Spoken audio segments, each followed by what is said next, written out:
সৰুপথাৰ সমজিলাৰ বৰপথাৰ পৌৰসভাৰ পৌৰ নিকায় কৰ্মচাৰীৰ সৰ্বাত্মক ধৰ্মঘট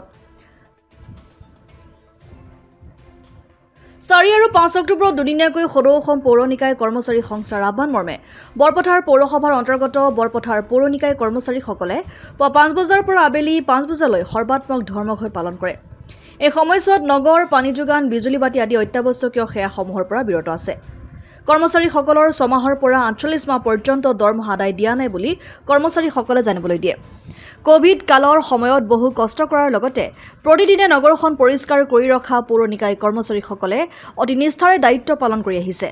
সময়মতে দৰমহা নোপোৱাৰ ফলত ঘৰ চলাত বহুত অসুবিধা হৈছে। মুখ্যমন্ত্ৰীৰ লগতে বিভাগীয় বিষয়াসকলক তেখেতসকলৰ দৰমহা মুকলি কৰি দিবলৈ অনুৰোধ জনাইছে।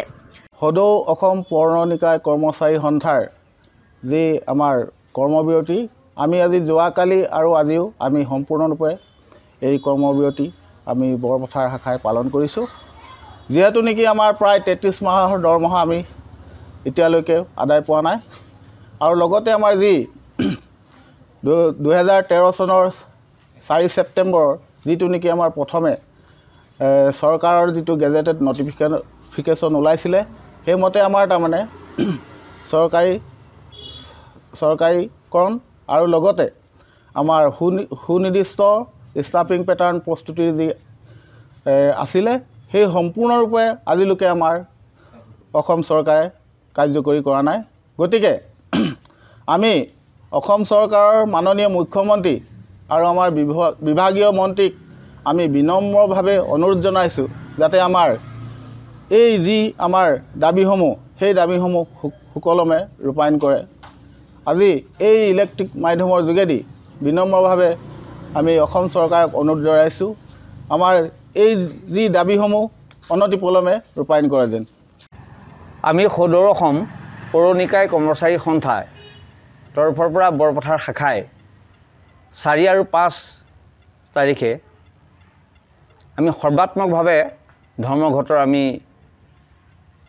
ধৰ্মঘট পালন কৰিছোঁ। যিহেতু আজি 33 মাহ দিন আমাৰ পৌৰ নিকায় কৰ্মচাৰী সন্থাৰ আমি দৰমহা আদায় পোৱা নাই, যাৰ ফলত এনেকুৱা এটা অৱস্থা হৈছে আমাৰ পৰিয়াল চলাৰ আমাৰ অসুবিধা হৈ পৰিছে।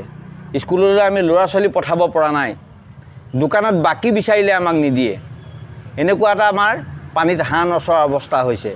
কিন্তু বৰ্তমান শাসনাধিষ্ঠ চৰকাৰখনে আমাক এই বিষয়ে গুৰুত্ব অলপো দিয়া নাই।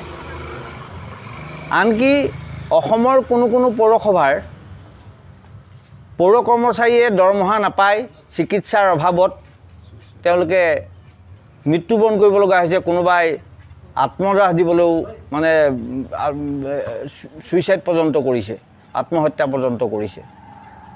গতিকে তাৰ লগতে যোৱা 2021 চনৰ 31 মে' তাৰিখে চৰকাৰে gazette notification municipal employee act 2021 মৰ্মে ৰাজ্যখনৰ পৌৰ কৰ্মচাৰীসকলক চাকৰি চৰকাৰীকৰণৰ ব্যৱস্থা কৰিছিল। কিন্তু আজিকো প্ৰতি সেই সমস্তে আমাক সেইখিনি কাৰ্যকৰী নকৰিলে, যাৰ ফলত আমি অনিশ্চয়তাত ভোগ কৰিছোঁ। আনফালে আপুনি যদি চাবলৈ যায় অসমৰ যেনেকুৱা জটিল সমস্যাবিলাকত আমি পৌৰ কৰ্মচাৰীসকলে অগ্ৰণী ভূমিকা আমি গ্ৰহণ কৰোঁ। কোভিড কালত চাওক, আমি সকলো অফিচ কাছাৰী চব বন্ধ আছিল, কিন্তু পৌৰ নিকায় কৰ্মচাৰী সন্থাই সেই কোভিডত মৃত্যু হোৱা লোকক খৰি পৰ্যন্ত দিবলৈ আমি চব ঠিক ঠাক কৰি দিব লগা হয়।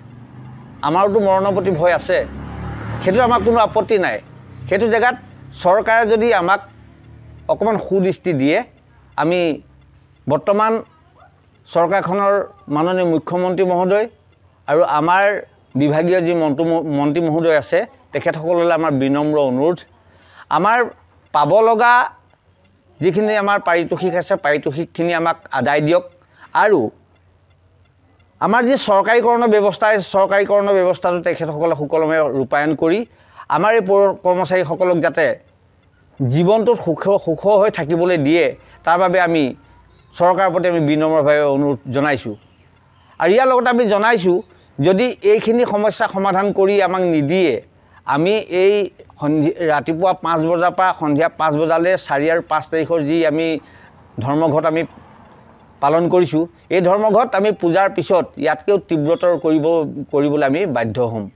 সেয়েহে আমি মুখ্যমন্ত্ৰী মহোদয় আৰু আমাৰ বিভাগীয় মন্ত্ৰী মহোদয়ক আমাৰ প্ৰতি কৃপা দৃষ্টি দিবৰ বাবে আমি সবিনয়ে অনুৰোধ জনাইছোঁ। সৰুপথাৰৰ পৰা পৰাণ গোস্বামীৰ ৰিপৰ্ট, অসম আদিত্য। NKS হুণ্ডাইলৈ স্বাগতম। নৰ্থ ইষ্টৰ প্ৰথম GDSI 2.0 ফিচাৰ্ছ ডিলাৰ হৈছে NKS হুণ্ডাই। অত্যাধুনিক সা সুবিধাৰে তৈয়াৰী মষ্ট আপডেটেড হুণ্ডাই ডিলাৰ এতিয়া ডিব্ৰুগড়ত। আমাৰ NKS হুণ্ডাই ডিলাৰত open sales consulted room, customer ৰুমৰ লগতে পুৰণি গাড়ীৰ এক্সচেঞ্জ ফেচিলিটিও ৰখা হৈছে। ইয়াত চেলছৰ লগতে ছাৰ্ভিচ ছেক্টৰৰ সুন্দৰ সুবিধা আছে। প্ৰয়োজনীয় সকলো এডভান্স টুলছ, হুইল বেলেন্সিং, এলাইনমেণ্টৰ অত্যাধুনিক machine, post hydraulic lift, fully train মেন পাৱাৰৰ লগতে nitrogen gas filling facility, fully automatic car ৱাছৰ ফেচিলিটিও আছে। লগতে NKS হুণ্ডাই ডিলাৰে কাষ্টমাৰসকলৰ সুবিধাৰ্থে মোবাইল ছাৰ্ভিচ ভেনৰো ব্যৱস্থা ৰাখিছে, য'ত হাইড্ৰলিক লিফ্ট, ৱাছিং facility, wheel balancing, tyre pressure check কৰাৰ লগতে বহুখিনি সুবিধাই উপলব্ধ আছে। NKS হুণ্ডাইলৈ আহক আৰু সুবিধাসমূহ গ্ৰহণ কৰক।